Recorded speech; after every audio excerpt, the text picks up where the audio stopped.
much later on. You know what would be great if EVOS loses here, BIGETRON move up, and then BIGETRON knock down RRQ. El Clasico is being played in the lower losers brackets. yeah, the losers lower bracket. Like, oh my goodness. That will be even more dramatic. Like, that's a lot more on the line. Yeah. I've thought about this before, but like, chances of them actually pulling this one off was definitely going to be, I won't say slim, but the story can't be better written than that. Yeah, and now the game has started, and it looks like BTR is going for that level 1 invade. Just like I said, they have the advantage. Whoa, they got a really big stun there, and this could be it. They forced them out backwards. They didn't get a kill, even though they got a 3-man Jacundo, a 3-man stun coming up for the Sicilian. Oh, that would have been great if they got a first blood on top of all of that. Oh man, I mean, they're going at it once again. They might just actually get this first blood on the way. The Nana will be able to actually get that kill over on the Akai. What a way to start things off for the side of EVOS Legends. Yeah, very hectic, very, very well played coming in from EVOS Legends. Efficient usage of their abilities, and that's going to help them slowly ramp themselves up into this game. They already looked for the punish. They took away the gargoyle as quickly as possible, and now rotating back into the mid lane to clear that up. Brands is still alive, however, but that level 1 invade was a really good idea from BIGETRON. However, a great defense from EVOS Legends. Yeah, and it can't be said any better than that. And not only the defense was great, that sort of a maneuver, the offense, the opportunity that they took. But John hopped right in towards the middle. Oh, close call. Luminaire was really close with that flame shot there, I'm not going to lie. If they're able to steal that, that's just like rubbing salt into the wound. And that's going to be a lot of EXP loss as well if we're looking at it. Luminaire's going to be hitting level 4 as pretty much soon, but Brent's is already hitting 5, so he can still dish out quite a lot in that sort of a instance if they were to commit to a team fight. All right, let's keep our eyes open here because we can see that Jawhead is forced to go into the dual lane with Carry as well as Nana. They don't want Sho to be susceptible to, you know, big dives from BIGETRON Alpha, who is, you know, if they're following the textbook, usually around level 4, they usually group up and go to the back line. Great defense coming here from BIGETRON, quickly going into the bouncing ball to deny K the 1,000-pounder. And now Rexy, he's going to be A-OK. He's going to clear the mid wave. Bottom lane looks like it's going to get dove under, but they push Bravo out of here. But the rotations are coming very, very quickly from BTR. They're going to back away. It's a cat and mouse game. Both sides are really scared to commit to this. Yeah, and of course, no objectives appearing just yet, but the turtle is coming up pretty much soon. So BTR has already gotten themselves in towards very, very good position. KYY now facing off against Bajan, but Bajan is a little bit too tanky for this. So that turtle is going to wait while there is a wave crashing over to the side of the bot lane, while 3 members from the side of EVOS Legends are still loitering around the mid lane. So this is definitely high chance for BTR to take this very first turtle. Remember, nobody has retribution here. Luminaire does have the flame shot, but they're not even going to contest this for now. The most important thing is that the buffs is the buffs, honestly. Brands does now have the turtle buff, which is very, very scary, which means he can run people down. Rekt, he's going to go for the way of the dragon onto Anissa here. No one's going to respond just yet, but oh, no. This is just sad to watch. Yeah, this is the very reason why they actually pick up the Yakai. Just to clip off the Kufra. Like, I don't care if you're a bouncing ball, if I'm going to lock you down and put you wall to wall, there's nothing much that you can actually bounce off from. Yeah, oh, man, it's so oppressive, you know, when an Akai finds just the right angle to get in on top of you and just pin you against the wall. Yeah, of course, especially for the likes of EVOS Legends, like, every other members are so far off, like, there's nothing much that they could actually do to save the Kufra. Now, over on towards the mid lane, there's a lot of gathering coming in across, especially Luminaire, who's being literally a human ward for now. And you can see Rekt here doing the exact same thing as the Uranus, both proxying the waves, but they're going to start the fight immediately on the backside. Juan is in a lot of trouble being caught out by Bravo, but didn't get the ejector. They managed to pull on through. Kufra is going to sacrifice his life, but they trade 1-for-1 out of all of that. What? Whoa, really a big move coming in from Luminaire. He positioned so well, and he didn't really reveal himself until much later on, but BTR still got the upper hand through the bottom side, but they are making it a trade nonetheless over in the mid lane. Yeah, this is really worth it for EVOS because if we're talking about how important the mid lane tier 1 is in comparison to the bot lane tier 1, mid lane tier 1 is way more important as it guards more entrances to the jungle. So now EVOS Legends will be able to walk towards the buff a lot safer in comparison to BIGETRON Alpha. Yeah, but BIGETRON is still going on that sort of a forced push, but John Doe, he's actually stopping all these sort of bleeding coming in from the side of EVOS Legends. Now the little turtle will come up online, but we don't really care about the turtle. We're going to see whether or not this fight will reroll over on the bottom side. Perfect Hurricane Dance, but they are being locked up. It's a killing spree on towards that Kufra as the Bruno gets 3 kills in the back. Anybody else feel bad for the tanks at this point? Because it's literally just the tanks who are like sacrificing their lives for the rest of the team. But now it's going to be a 4v4 situation, and Nisa is in the top side, so they won't be able to contest this turtle. EVOS will take the turtle, but will lose top tier 1 in return. So, you know, it's a bit of a trade-off for either team. Yeah, I think it's not too bad. Now that we're looking at it, things are being evened out. So let's catch this replay by Realme.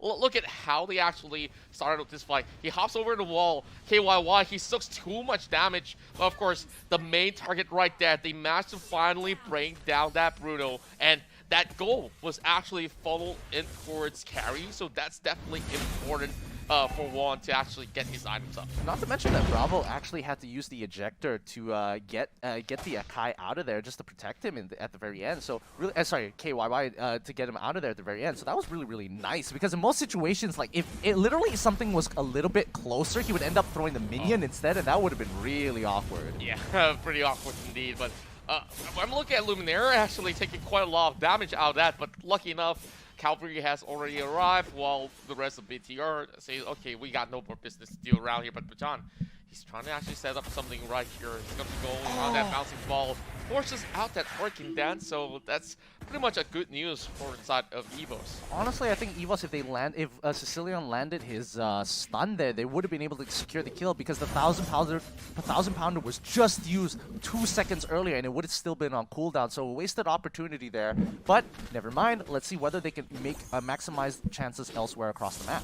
Yeah, and then we're looking at Rekt already getting that Blade of the Heptaseas as well. So that's definitely good news. Well, if we're looking in towards how they're setting things up, they are targeting KYY quite a number of times. And if they actually push a little bit harder, they will be opening things up for the top side river spawn, which is coming up soon. Yeah, and you know, in terms of the patch notes and the changes to the Blade of the Heptaseas, I kind of miss the old Blade of Heptaseas. Now I feel like Blade of Heptaseas is a little too strong in terms of an item when you pair it up with something like, you know, Endless Battle and Blade of Despair.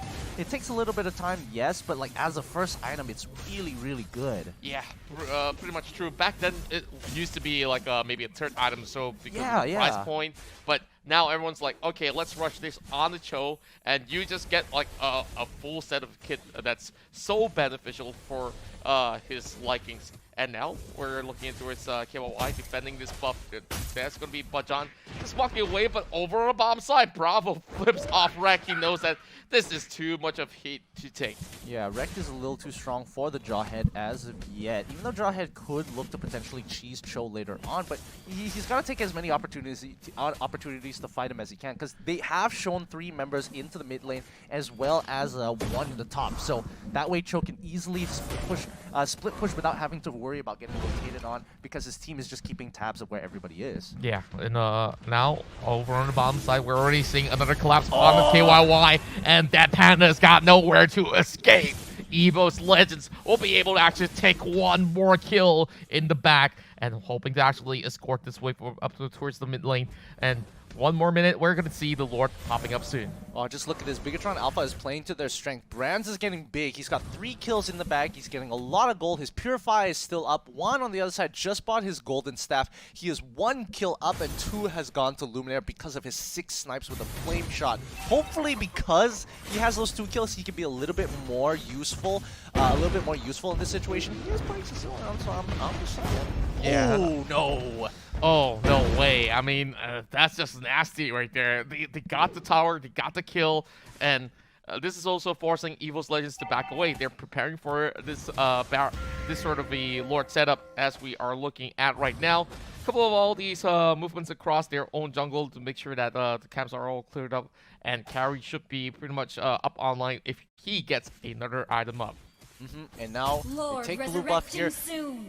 It's coming to a point. It's coming to a point where it's like, where do they go from here, right? EVOS Legends is kind of hovering around. Oh, they actually go for the engage, but John goes for a really big engage. However, he's getting a little bit of punishment here. The ultimate from Rexy is coming out. They're trying to look for a pick, but instead, BIGETRON disengaged really nicely and put a bit of damage into the Kufra as well. So overall, really good play. Yeah, I would definitely agree. They didn't need to actually fully commit to that. They pulled off just by the nick of time, and it's all very much instinctively as well. Now, this also means that they won't be able to actually create a little bit more space. But I'm looking at EVOS already setting up.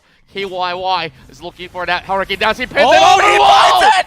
Oh my goodness, Nana's just going to walk out for now, but the rest of the team is actually pulling on through. The backline is in trouble as Bajan doesn't actually get the stuns at the end. However, Cecilia's just a little too big. Rexy landing everything with one, cutting them down. EVOS finds the opportunity, all set up by Bajan as well as Nana. Well played. Oh, that was the maniac that they have been looking for and won. This is the man that we're looking at that shut down the entire forces of BTR Alpha. With this Lord, is no doubt that EVOS Legends will be able to actually make it out alive. Is this the breaking point for BIGETRON Alpha? Could they lose right off of this? They're breaking the turrets one by one. EVOS is getting so much off of this. One bad fight has equated to at least 6K worth of gold. That is crazy. Oh, we gotta look at this again. Look at how this erupted. It started off with that Hurricane Dance, but look at how Bajan sets things up and the positioning coming from Juan. Every single shadow step that she takes, it's just perfect for them to actually get those kills in the way. Yeah, and I thought Bajan wanted to, trying to leap in, but instead he realized, like, I don't have enough time here, and I need to buy 0.5 seconds, 0.5 seconds for Juan if I want to win this fight. So he quickly buffers in his ultimate, flickers forward. He doesn't actually land the stun, but because the animation, while you're doing the animation, and if you are caught by it, you are going to be, a little bit of a mini stun pushed back, a little bit of a knockback for 0.5 seconds, and that's all Juan needed to secure all those kills. But it's going to be a breaking point here. If that Lord breaks through and they get that inhibitor turret, it's going to be so big. Anicia is going straight in. He's going to try and get punished, but the ultimate is going to be popped by the Uranus. Rekt is waiting in the back line here. The rest of them have to disengage. They do survive this onslaught. Now we're looking at the mid lane defense as well. Rexy is just trying to actually poke down KYY, making sure that he has no room to even hop right in for a Hurricane Dance. So now that things are resetted over the mid, They were just caught off guard. I feel like it kind of backfired, and of course they were looking to catch out on that Kufra as well, and they didn't really take him down in time. That's where, of course, they know, okay, that out is out of the way. We can easily catch up to anyone else at the back.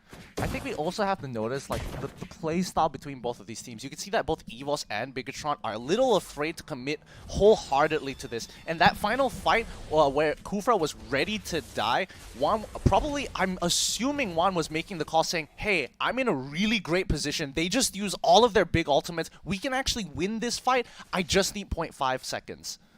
And of course, that's time being bought, and it might just actually buy them their ticket in towards that grand final rounds as well. So EVOS here taking very safe steps to make sure that they do not let this one slip off. Now, there's going to be a little bit more of that sort of wave crashing into its mid side. Next Lord, and the up and running in more than a minute. Yep, 60 seconds until it's going to be coming back from now here on out. EVOS doesn't necessarily need to do anything now. They've already taken all the outer turrets, and BIGETRON Alpha is kind of stuck in their position. EVOS, they are scaling, but BIGETRON Alpha isn't too far behind. Like, they're hitting the 42k mark, which does mean that Brands has probably gotten his full core item build. It's just the situational items that he needs to finish up at this point in time for the components. And the rest of the team, I mean, the tanks will slowly scale. Luminaire is going to have that Divine Glaive, and that no matter how much magic resist you have, that Divine Glaive is always going to give you some extra value. Yeah, I definitely would agree with that. And so far, like, there's a lot more items coming up, and then of course the wings are being purchased by Yakai as well. Things are just getting in towards that platoon where, you know, everyone's got some extra gold. They just need to swap out some items and make things work. Probably a lot of all these masses will be sold off by now. Yep, and again, they're not touching the waves at all. EVOS just going there, absorbing the EXP, a little bit of gold, but their main objective is to catch BIGETRON Alpha rotating towards the Lord. And if they walk a wee bit too far into that jungle, it could prove to be devastating. Now, Kufra is giving the information to the rest of the team. He's going to buy some time as BIGETRON slowly rotate down, and Nana is trying to slow them down too. They have to quickly finish up this Lord because they are pushing through all the way to the back line here. Bajan, he is setting things up. Hopefully he catches them off. Lord is going to go into the hands of EVOS Legends here, and Rex, he's going to get some damage onto Anicia. Anicia walks a little too far in the way of the dragon, secures that kill. He should be he should be able to respawn in time to actually deal with the Lord, but that's just icing on the cake for EVOS. Yeah, they just completely crushed your weariness right there the moment he just walked right in towards that Lord pit. Well, the rest of them can't even catch up. Like, we're looking at EVOS Legends there. They just needed one. Like, every single one of these guys were just at that choke point at each of these brushes like we see. Yeah, and now now they're now it's about minion wave management here. We know EVOS knows how to do this. They're gonna set it up to make all the Lord empowered minions just crash into the inhibitor turrets at the same time. And BIGETRON, they want to push out just a little bit to slow down and at least clear one of these waves so they can focus on the Lord when it does reach that inhibitor turret. Oh, but John, though, he's hopping right in towards Dreams, and BTR knows what's coming up, so they are peeling off the mid wave first. But you know what's coming over the top side is the Lord that will just rush right in to break up this top lane tower, bottom side as well, as we're looking at the Jawhead trying to actually deal off that situation against the Cho. But look at how Brent's is so occupied to take him down. And here comes some engagement over the bottom side. They get the knockup in, but KYY immediately opens up the Hurricane Dance, and that will be the rest of the members of EVOS at least reaping the rewards from the top lane. Oh, that was really, really risky. But John does get a two-man engage. However, he doesn't follow up because he knows that there aren't any walls to secure the stun. But he comes into the backline here. He quickly goes into the bouncing ball. They've got what they wanted. He quickly flickers on backwards. Does he want to force the fight? And yes, he does. The disengage is trying to come out from BIGETRON. They need a little bit more space. Juan's in trouble. He's going too far. Bravo secures the kill. He flicks back Bajan, and now they're in trouble. They take away another inhibitor turret as they try and get through, but KYY secures Rexy against the wall. This is going terribly wrong for EVOS Legends. They just bit the dust because of one small mistake coming out, but John almost actually clipping people off with that Tyrant's Rage. But, well, I feel it's really tough for the rest of them to follow up. It's too deep inside of the inner parts of the base, and every single one of these EVOS Legends members, they were not prepared, and now they have to face what's coming right here. The mid lane being crushed right open. Oh no, no, you can't die here! No! Oh no, they're gonna try and end this game. They're trying to end in this game right here, right now, but they don't have the minions because luckily Luminaire cut down that siege minion really fast. Oh my goodness, this would have been terrible had Luminaire not used his ult on the wave. Oh. My god, imagine losing because of that. Oh. Now, time for the replay. Look at what happened right here. He's hoping to bounce off towards that wall. He knows that it's not happening anytime soon. He flickers at the back, hoping to connect a Tyrant's Rage. But because one thought, okay, it's time to go right in. But you saw Luminaire, right? They were already building out. It's like they're ready to let go of the Kufra. But because of that awkward positioning, and because of that sort of miscommunication, they got themselves trapped up. I don't know if it's going to be a miscommunication or Juan being a little too, you know, trigger happy there because he already used one Shadow Step to get into a really good position.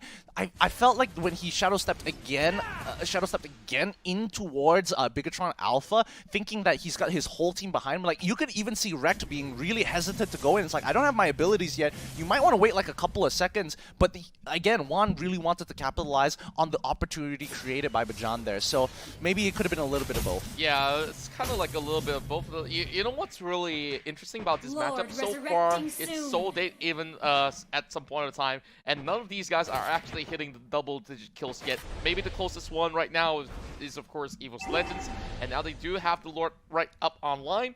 It's just that they are setting up the waves. They know that this is right down below, and now they're trying to actually break down that immortality in the hands of KYY. A little bit of stunts over on the side of Bajan doesn't prove to be all that much. Juan is soloing that war right now. So this should be another lifeline for the side of EVOS Legends, but they're already trying to actually cut off the entry point for KYY. He's pushing it back! Bajan is in trouble, but it might just be a little bit of a pickup right there. The Akai is dead, and Bravo flips him out of the back as well. Here comes Anissa looking in for that raid, and Juan going in towards that battle as well. Oh, wrecked! The back door! The back door! Oh my goodness! This is